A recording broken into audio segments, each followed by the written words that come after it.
Hello friends, মই আপোনাৰ বন্ধু Papon. Welcome to my channel Job Seekers Assam.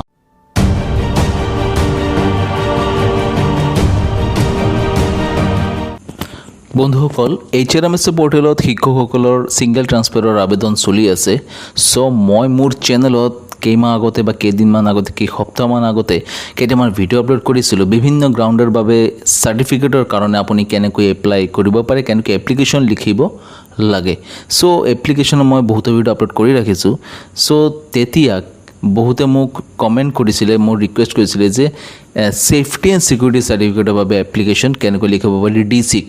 Deputy কমিশ্যনাৰক কেনেকৈ এপ্লিকেশ্যন লিখিব পাৰি। সো তেওঁলোকৰ ৰিকুৱেষ্টত মই আজিৰ ভিডিঅ'টো মই বনাব চেষ্টা কৰিছোঁ। সো ভিডিঅ'টো ষ্টাৰ্ট কৰিম দেৰি নকৰি। মই প্ৰথম যিটো মই লিখিছোঁ এয়া হ'ল সেফটি এণ্ড সিকিউৰিটিৰ চাৰ্টিফিকেটৰ বাবে এপ্লিকেশ্যন। সো আপুনি যদি এপ্লিকেশ্যন লিখিব বিচাৰে সেফটি এণ্ড সিকিউৰিটিৰ বাবে, সো এপ্লিকেশ্যনটো এনেকৈ লিখিব পাৰিব। সো আপোনালোকে চাব পাৰি, ইয়াত মই ইংলিছত লিখিছোঁ, আপুনি এইটো অসমীয়াত ট্ৰান্সলেট কৰি ল'ব পাৰিব, আৰু নহ'লে ইংলিছত লিখিব বিচাৰে ইংলিছত লিখিব পাৰিব। সো মই একদম চিম্পলকৈ লিখিছোঁ, একেবাৰে ইজিকৈ লিখিছোঁ, বেছি টাফ ৱৰ্ড টাফ চেণ্টেঞ্চ মই ইউজ কৰা নাই, একেবাৰে নৰ্মেল যেনেকৈ এপ্লিকেশ্যন থাকে ঠিক তেনেকৈ লিখিছোঁ। সো প্ৰথমতে মই ষ্টাৰ্ট কৰিছোঁ সেফটি এণ্ড সিকিউৰিটিৰ বাবে মই যিমানখিনি জানিব পাৰিলোঁ যে ডেপুটি কমিশ্যনাৰ মানে ডিচিক লিখিব লাগিব। সো আপুনি এপ্লিকেশ্যনটো তেওঁক দিব লাগিব। So to the deputy commissioner, ইয়াৰ ডিষ্ট্ৰিক্টৰ নামটো আপুনি দি দিব। মই ইয়াত ডট দিছোঁ, মই কেইটামান ডট দিছোঁ, ডট দি পেলাই মই দিছোঁ যে ডিষ্ট্ৰিক্ট আছাম। আপুনি আপোনাৰ ডিষ্ট্ৰিক্টৰ নামটো দি দিব, মানে য'ত আপুনি এপ্লিকেশ্যন দিব বিচাৰে ডেপুটি কমিশ্যনাৰক। So subject application for issuance of safety and security certificate. আকৌ মই ৰিপিট কৰি আছোঁ, application for issuance of issue কৰাৰ বাবে safety and security certificate, safety and security certificate issue কৰাৰ বাবে আপুনি এপ্লিকেশ্যন দি আছে। সো ছাৰ মেডাম আপুনি যোনে হ'ব, তেওঁ যদি ফিমেল হয় তেনেহ'লে ইয়াত মেডাম আপুনি দিব, আৰু নহ'লে মেল হ'লে আপুনি ছাৰ দি দিব। সো এপ্লিকেশ্যনটো ষ্টাৰ্ট এনেকুৱা হ'ব, with due respect I would like to state that. একদম চিম্পল চেণ্টেঞ্চ, কমন চেণ্টেঞ্চ মই ইউজ কৰিছোঁ, আপুনি আগত পাইছে এনেকুৱা চেণ্টেঞ্চ আগত লিখিছে। That I have been attacked. So' মই লিখিছোঁ আই হেভ বিন এটাক্ট। তাৰপাছত আৰু এটা অব্লিক দি মই লিখিছোঁ হেৰাছড, অব্লিক দি থ্ৰেটেণ্ড, আপোনাক ধমক দিয়া হৈছে, ধমকি দিয়া হৈছে, এটেক কৰা হৈছে আপোনাক, হেৰাছ কৰা হৈছে আপোনাক। চ' আপুনি যিটো ইচ্ছা আপুনি ইয়াৰ পৰা এটা বাছি ল'ব, আপোনাৰ যিটো আপোনাৰ ভাবে যে প্ৰযোজ্য আপোনাৰ বাবে, যে আপোনাক থ্ৰেটেনিং দিয়া হৈছে কোনো পাৰ্টিকুলাৰ এৰিয়াত, আপুনি য'ত আপুনি চাকৰি কৰি আছে, আপুনি টিচিং কৰি আছে স্কুলৰ এৰিয়াত, আপোনাক থ্ৰেটেনিং দিয়া হৈছে, আপোনাক ধমকি দিয়া হৈছে, আপোনাক হেৰাছ কৰা হৈছে, কোনো ধৰণৰ অসুবিধা দিয়া হৈছে, এটেক কৰা হৈছে আপোনাক। চ' এনে অৱস্থাত আপুনি যিকোনো এটা বাছি ল'ব ইয়াৰ পৰা। বাই এ গ্ৰুপ অফ পিপল, কোনো এটা মানুহৰ দলে আপোনাক এনেকুৱা অসুবিধা দিছে, আৰু নহ'লে এজন হ'লে আপুনি চামন দিব। আৰু লোকেল গুণছ মই লিখিছোঁ, ইয়াত গুণছ কথাটো ইউজ নকৰিলেও হ'ল, আপুনি চামন দিব পাৰে, আৰু নহ'লে আ গ্ৰুপ অফ পিপল দিব পাৰে। যদি বেছি মানুহ থাকে এ গ্ৰুপ অফ পিপল দি দিব, আৰু নহ'লে এজন থাকিলে আপুনি চামন দিব, আৰু লোকেল গুণছ নিদিলেও হ'ল। মই এনে অপশ্যন দি ৰাখিছোঁ। On my way towards the school where I teach every day. আপুনি য'ত আপুনি চাকৰি কৰে সদায় তাত অহা যোৱাৰ টাইমত আপোনাক এই অসুবিধাৰ সন্মুখীন হ'বলগীয়া হয়। মই আগতে কৈছোঁ এই তিনিটা অপশ্যনৰ ভিতৰত যিকোনো এটা চুজ কৰি ল'ব, যিটো আপোনাৰ বাবে প্ৰযোজ্য। আপুনি য'ত ভাবে হেৰাছমেণ্ট হ'লে আপোনাৰ হেৰাছ কৰিলে আপুনি হেৰাছমেণ্ট লিখিব, হেৰাছড বুলি লিখিব, আৰু থ্ৰেটেনিং হ'লে থ্ৰেটেনিং, নহ'লে এটেক হ'লে এটেক। চ' আই ফাইল্ড লিখিছোঁ মই, I filed a complaint in the nearest police station where I work in. আপুনি য'ত আপুনি চাকৰি কৰে তাৰ ওচৰত আপুনি এটা পুলিচ ষ্টেচনত আপুনি এটা কমপ্লেইন দিছে। ইয়াত আপুনি কমপ্লেইনত হেৰিত আপুনি FIR লিখিব পাৰে, ফাইল্ড এন FIR দিব পাৰে, আৰু নহ'লে কমপ্লেইনো দিব পাৰে যে পুলিচ ষ্টেচন আপুনি কমপ্লেইন কৰিছে। চ' এইটো এটা মই ভাবোঁ মেণ্ডেটৰী হয়, কাৰণ আপোনাৰ কিবা এটা প্ৰব্লেম হ'লে আপুনি আইনগত আপুনি আগতে পুলিচ ষ্টেচনক জনাব, FIR এটা দিব লাগিব যে আপোনাৰ এইটো অসুবিধাৰ সন্মুখীন হৈছে। ডিৰেক্টলি ইয়াত এপ্লিকেশ্যন দিয়াটো ঠিক নহয় মই ভাবোঁ। তেতিয়া যদি আপুনি যদি লিখিব নিবিচাৰে, আপুনি ইয়াৰ চেণ্টেঞ্চটো কাটি দিব পাৰিব। আপুনি যদি ডিৰেক্টলি ডিচিক দিয়ে,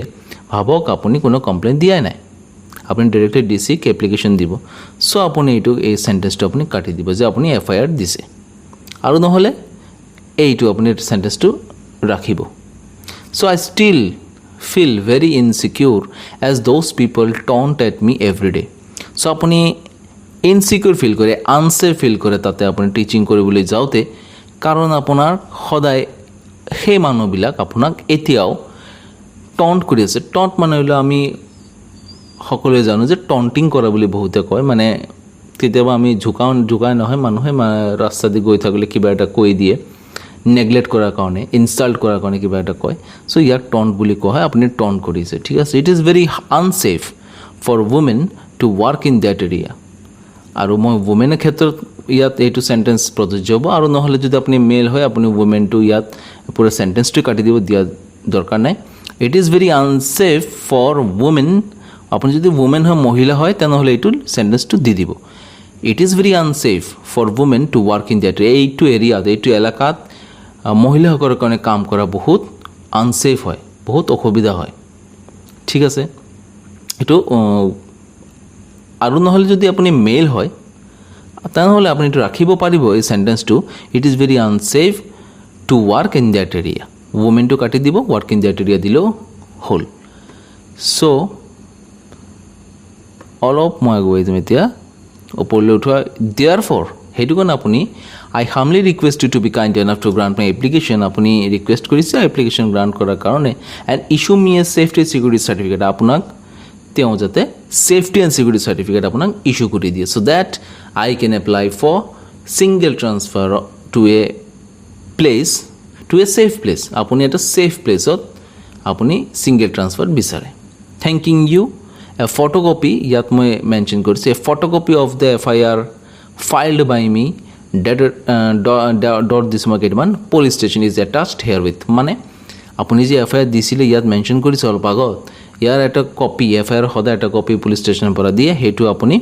নিদিলেও আপুনি লৈ আহিব সেইটো ফটোকপি মানে জেৰক্স কৰি এইটো আপুনি এপ্লিকেশ্যনৰ লগত দি আছে বুলি ইয়াত আপুনি লিখিছে আৰু এইটো এপ্লিকেশ্যনৰ লগত দি দিব আৰু যদিহে মই অলপ আগতে যেনেকৈ ক'লোঁ আপুনি FIR এইবিলাক কিবা দিয়া নাই আপুনি ডাইৰেক্টলি ডিচিক এনি আপোনাৰ অসুবিধা হৈ আছে এইটো এৰিয়াত কাম কৰিবলৈ মানুহে ডিষ্টাৰ্ব দি আছে আপুনি দিব বিচাৰে তেনেহ'লে এইটো সেন্টেন্স আপোনাৰ দিয়া দৰকাৰ নাই আপুনি এপইণ্টমেণ্ট লেটাৰটো আপুনি জেৰক্স কৰি ইয়াৰ লগত দি দিব এণ্ডিঙত আহিছোঁ শেষলৈ যাম আমি ডেট দিছোঁ প্লেচ দিছোঁ য'ত আপুনি কাম কৰি আছে চিনচিয়াৰলি ইয়াৰ্ছ নেম আপোনাৰ নাম ডেজিগনেশ্যন ইয়াত এছিষ্টেণ্ট টিচাৰ ছাবজেক্ট টিচাৰ যি হওক আপুনি এইটো আপোনাৰ ডেজিগনেশ্যনটো দি দিব স্কুল নেমটো ইয়াত মেনশ্যন কৰিব নাপাহৰিব চ' এইটো আছিলে ছেফটি ছিকিউৰিটি চাৰ্টিফিকেটত এপ্লাই কৰিবলৈ এপ্লিকেশ্যন চ' আৰু এটা ক'ম এইটো ছিটুৱেশ্যন 1 হয় কিয় মই দুটা কেটেগৰীত ৰাখিছোঁ এইটো ছিটুৱেশ্যন 1 বুলি মই ইয়াত ক'ম আৰু ছিটুৱেশ্যন 2 মানে ছেফটি এণ্ড ছিকিউৰিটি মানে এনে অৱস্থাত ছেফটি এণ্ড ছিকিউৰিটিৰ কাৰণে আপুনি এপ্লাই কৰিব পাৰে যে আপোনাৰ লোকেল মানুহ ডিষ্টাৰ্ব দি আছে তাত কিবা এটা প্ৰব্লেম কৰি আছে আপোনাৰ টন্ট কৰি আছে হেৰাছ কৰি আছে এটেক কৰি আছে লোকেল মানুহ হওক বা বাহিৰৰ মানুহ হওক আপুনি অহা যোৱাৰ ৰাস্তাত আপোনাৰ এনেকুৱা প্ৰব্লেম হৈ আছে চ' এনে অৱস্থাত আপুনি এই ধৰণৰ এপ্লিকেশ্যন দিব পাৰে এতিয়া কথাটো হ'ল ছিটুৱেশ্যন 2 আৰু এটা অৱস্থা এনেকুৱা হ'ব পাৰে আপোনাৰ স্কুল যাবলৈ ৰাস্তাটো বৰ দুৰ্গম হয় যেনে চৰ এৰিয়া থাকে চৰ এৰিয়াত আপোনালোকে চৰ এৰিয়াত কি হয় আমাৰ যেনে ব্ৰহ্মপুত্ৰৰ ওপৰত ব্ৰহ্মপুত্ৰ নদীৰ ওপৰত বহুত ডাঙৰ ডাঙৰ চৰ আছে তাতে বহুত স্কুল আছে তাতে বহুত মানুহো থাকে তাতে কেইটামান স্কুল আছে কেইটামান বহুতো স্কুল আছে চৰ এৰিয়া বেছিভাগ আমি দেখা পাওঁ যেনে ধুবুৰীৰ ফালে গ'লে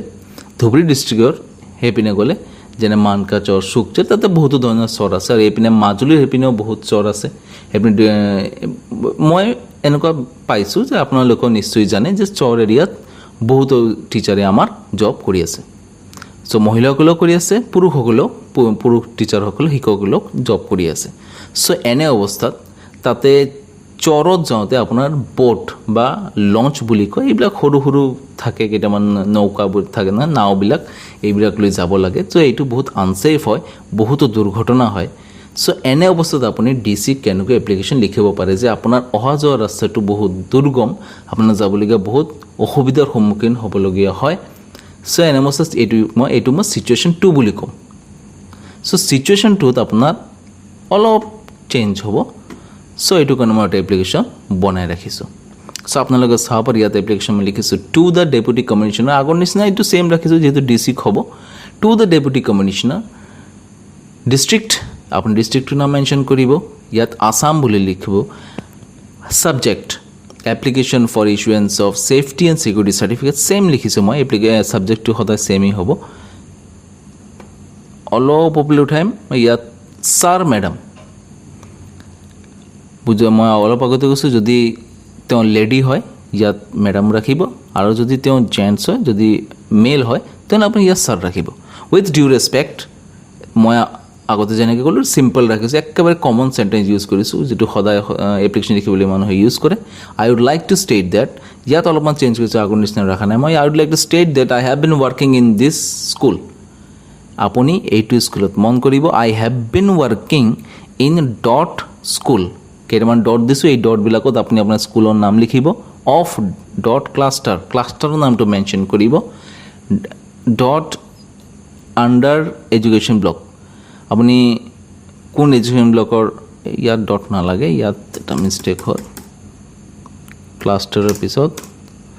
আণ্ডাৰ এডুকেশ্যন ব্লক আপোনাৰ এডুকেশ্যন ব্লকটোৰ নামটো ইয়াত মেনশ্যন কৰিব ইন ডট ডিষ্ট্ৰিক্ট আপোনাৰ ডিষ্ট্ৰিক্টৰ নাম মেনশ্যন কৰিব চিন্স আপুনি কোন চনৰ পৰা কোন ডেটৰ পৰা আপুনি ইয়াত জব কৰে চিন্স ডট মানে আপুনি কোন ইয়াৰৰ পৰা বা কোন মান্থৰ পৰা আপুনি ইয়াত কোন ডেটৰ পৰা আপুনি ইয়াত জব কৰি আছে আপুনি ইয়াত টিচিং কৰি আছে এইখন স্কুলত ইয়াৰ ডেটটো আপুনি মেনশ্যন কৰিব ঠিক আছে আকৌ এবাৰ কৈ আছোঁ বস্তুটো বুজি লওক আৰু কিবা ডাউট থাকিলে কমেণ্ট বক্সত মোক এবাৰ সুধি ল'ব so' to reach my school ইয়াত মই লিখিছোঁ to reach my school I have to take out seat on a launch boat ইয়াত অলপ বুজিবলগীয়া বস্তু আছে মন কৰিব ফ্ৰেণ্ডছ ইয়াত মই লিখিছোঁ টু ৰিচ মাই স্কুল মোৰ স্কুলত যাওঁতে আই হেভ টু টেক ইয়াত টেক দিব আৰু নহ'লে চিট অনে দিব যিকোনো এটা আই হেভ টু টেক মানে আমি যদি ক'ৰবাত যাওঁতে যদি এটা গাড়ীত কৰি যাওঁ মই বা এটা ৰিক্সা লওঁ মানে আমি মানে ইংলিছত এনেকুৱা কওঁ যে আই হেভ টেকেন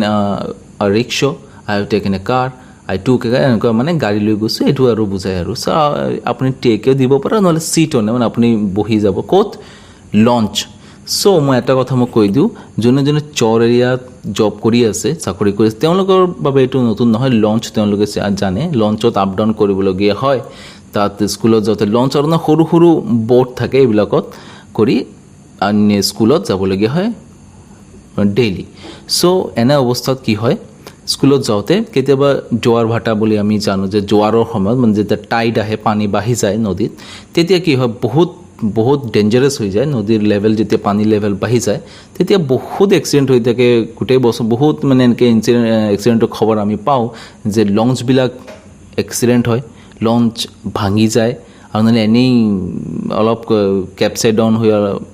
লঞ্চ ডুবি যায় বোটবিলাক ডুবাৰ বহুতে এক্সিডেণ্টৰ কথা শুনি থাকোঁ আমি খবৰ শুনি থাকোঁ চ' এনে অৱস্থাত মোৰ ছেকেণ্ড চেণ্টেঞ্চটো আপুনি পঢ়িব this is the only medium to reach my working ইয়াত কেই হ'ব মিষ্টেক ৱৰ্কিং প্লেচ মানে আপুনি ইয়াত কৈ আছে যে আপোনাৰ স্কুলত যোৱাৰ এইটোৱেই একমাত্ৰ উপায় this is the only medium to reach my working school মানে আপোনাৰ ৱেডাৰ আপোনাৰ নহয় আপোনাৰ লঞ্চ ল'বলগীয়া হয় আৰু নহ'লে আপোনাৰ ব'টত বহি যাব লাগে so' it is very unsafe when the water level of mighty Brahmaputra এইটো বহুত আনছেফ হৈ যায় আপোনাৰ যেতিয়া পানী বাঢ়ি যায় water level when the water level of mighty Brahmaputra মই মাইটি ব্ৰহ্মপুত্ৰ দিছোঁ আৰু অব্লিকত আপোনালোকে চাব পাৰে আদাৰ ৰিভাৰ মই লিখিছোঁ কিয় কাৰণ যদি আপোনাৰ ব্ৰহ্মপুত্ৰৰ ওপৰেদি যাব লাগে আপোনাৰ স্কুলত বা বেলেগ যদি ৰিভাৰ থাকে আপুনি ব্ৰহ্মপুত্ৰ লিয়া মাইটি ব্ৰহ্মপুত্ৰ লিখিব বেলেগ ৰিভাৰ থাকিলে এইটো ৰিভাৰৰ নাম দি দিব ঠিক আছে আদাৰ ৰিভাৰ মানে ব্ৰহ্মপুত্ৰটো কাটি দিব এই যেনে ইয়াত মাইটি ব্ৰহ্মপুত্ৰ লিখিছে ব্ৰহ্মপুত্ৰ হ'লে ব্ৰহ্মপুত্ৰ ৰাখিব আদাৰ ৰিভাৰটো নালাগে আৰু যদি ব্ৰহ্মপুত্ৰ নহয় বেলেগ কোনো ৰিভাৰটোৰ নামটো আপুনি জানি লওক ইয়াত ৰিভাৰটোৰ নাম দি দিব ঠিক আছে ৰাইজেছ ডিউৰিং টাইডছ চেণ্টেঞ্চটো হ'ল it is very unsafe for the when the water level of mighty Brahmaputra rises during টাইডৰ সময়ত যেতিয়া জোৱাৰ আহে তেতিয়া ৱাটাৰ লেভেল বাঢ়ি যায় পানী লেভেলটো বাঢ়ি যায় তেতিয়া বহুত ডেঞ্জাৰাছ হৈ যায় ব'ট বা লঞ্চেৰে তাত মানে ব্ৰহ্মপুত্ৰৰ ওপৰেদি অহা যোৱা কৰাটো accidents often অকাৰ throughout the year বছৰত বহুতো এক্সিডেণ্ট হৈ থাকে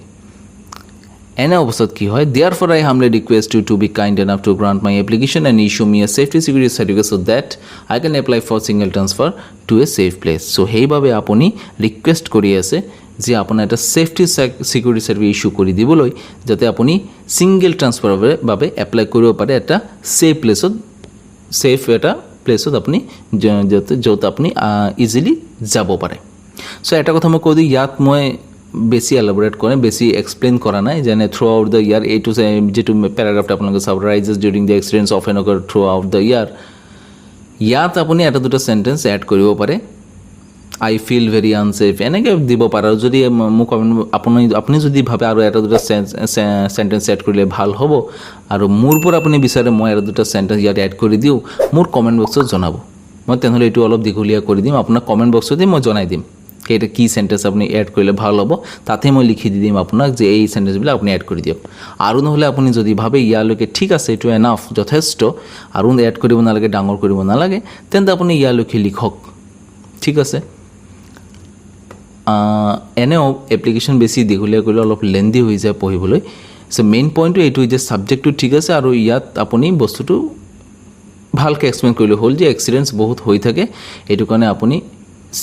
ছেফটি ছিকিউৰিটি চাৰ্টিফিকেট আপোনাৰ দৰকাৰ। চ' থেংকিং ইউ মই দিছোঁ। ইয়াততো আপুনি আৰু এফআইআৰ কোনো ৰিপৰ্টৰ কাম নাই। ইয়াত আছে a photocopy of my appointment letter is attached herewith. ইয়াতো এফআইআৰৰ কাম নাই, ইয়াত এপইণ্টমেণ্ট লেটাৰটো আপুনি দিব লাগিব। কাৰণ যিকোনো এপ্লিকেশ্যন দিয়াৰ আগতে কোনোবাই যদি আপোনাৰ চাৰ্টিফিকেট ইছ্যু কৰে, কিবা এটা ডকুমেণ্ট দেখি আপোনাৰ ভেৰিফাই কৰিব যে হয় এইটো ঠিক আছে, তেওঁ যিটো এপ্লিকেশ্যন দিছে এপ্লিকেশ্যনটো ঠিক আছে, দৰখাস্তটো তেওঁ ঠিক আছে। চ' এইটো কাৰণে আপুনি এপইণ্টমেণ্ট লেটাৰ দি দিব যে এইটো এপইণ্টমেণ্ট লেটাৰটো চাই তেওঁ ভেৰিফাই কৰিব, অথৰিটিয়ে ভেৰিফাই কৰিব যে আপোনাৰ একজেক্ট স্কুল ক'ত। এপইণ্টমেণ্ট লেটাৰ চালে তেওঁলোকে গম পাব যে আপোনাৰ স্কুলটো ক'ত, একচুৱেলি চৰ এৰিয়াত নে বেলেগ ক'তোবা। ঠিক আছে। চ' তেনেহ'লে আপুনি কি কৰিব, এপইণ্টমেণ্ট লেটাৰটো জেৰক্স কপি, ফটো কপি বনাই আপুনি দি দিব। চ' আৰু কি আছে ইয়াত, ডেট, আপুনি ডেটটো দি দিব, প্লেচটো দি দিব, চিনচিয়াৰলি ইয়ৰ্ছ, আৰু নহ'লে ফেইথফুলি বহুতে লিখে, ফেইথফুলি দিব পাৰে, নেম, ডেজিগনেশ্যন, স্কুল নেম আপুনি দি দিব। ঠিক আছে। চ' এইটো আছিল আমাৰ ছিটুৱেশ্যন 2 এপ্লিকেশ্যন। চ' আপোনাৰ মনত যদি আৰু কিবা ছিটুৱেশ্যন থাকে যে এনে অৱস্থাত আপুনি ছেফটি ছিকিউৰিটিৰ কাৰণে কেনেকৈ এপ্লিকেশ্যন লিখিব পাৰে ছেফটি ছিকিউৰিটি চাৰ্টিফিকেটৰ বাবে। চ' আপুনি যদি আৰু বেলেগ কোনোবা ছিটুৱেশ্যন থাকে, আপুনি ভাবে যে এনেকুৱা আপোনাৰ অৱস্থাটো এইটো, আপুনি এই বিপদৰ সন্মুখীন হ'বলগীয়া হৈ আছে, বহুত প্ৰব্লেম হৈ আছে আপোনাৰ স্কুলত যাবলগীয়া, আপোনাৰ ডিউটি কৰিবলৈ, সেই ছিটুৱেশ্যনটো মোক কমেণ্ট বক্সত জনাব। সেইটোৰ ওপৰত মই আপোনাক এটা আইডিয়া দিবলৈ, এটা ছাজেশ্যন দিবলৈ চেষ্টা কৰিম, মানে ভিডিঅ' বনাই আপোনাক এটা উপায় দিব চেষ্টা কৰিম। চ' আপুনি জাষ্ট কমেণ্ট বক্সত মোক জনাব। চ' ফ্ৰেণ্ডছ, এয়া আছিলে আমাৰ আজিৰ ভিডিঅ' ভাল লাগিলে লাইক কৰিব, শ্বেয়াৰ কৰিব, নিজৰ ফ্ৰেণ্ডৰ লগত শ্বেয়াৰ কৰিব, ছ'চিয়েল মিডিয়াত শ্বেয়াৰ কৰিব, ফেচবুক, হোৱাটছএপ, য'ত পাৰে ত'ত শ্বেয়াৰ কৰিব। আপোনাৰ লগতে বেলেগৰো হেল্প হ'ব লাগে। চ' আজিৰ কাৰণে ইমানেই, লগ পাম আমাৰ নেক্সট ভিডিঅ'ত। Thank U.